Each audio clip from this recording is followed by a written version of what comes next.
يا شباب الإسلام، يا شباب الإسلام، هلموا إلى أفضل الأعمال بعد الإيمان بالله تعالى.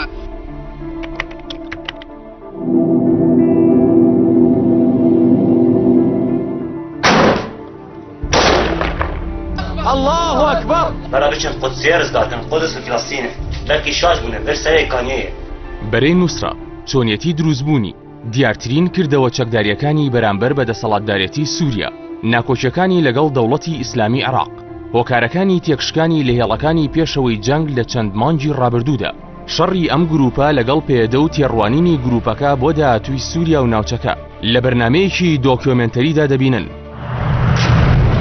يا رب الله أكبر اللهم سدد رمينا. زانایەکی ئاینی دەڵێت لە ئیسلامدا جیهادکردن بۆ ئەوە نییە خەڵکی بە زۆر بکرێنە مسلمان یان سەر ببڕێن و ماڵ و حاڵی خەڵکی لە ژێرناوی ئیسلام و جیهادەوە بخرێنە بەردەم هەڕەشە. من ناوی ئەنەم دیاردەی عەرەب سووریا واتەش هاتنی ژمارەیەکی زۆری مسلمانی مجاهید لە دەرەوەی سووریا بۆ بەشداریکردن لەو شەڕەیە. زاراوە شەرعی و فقهێکەکەی ئەوەیە کە بە شەڕکردنی مسلمانان دژی کافران پێوترێ جیهاد. دۆکیۆمنتەری شەوی هەینی کاتژمێرە 5 خولەک لە NRT پێشکەشتان دەکرێت.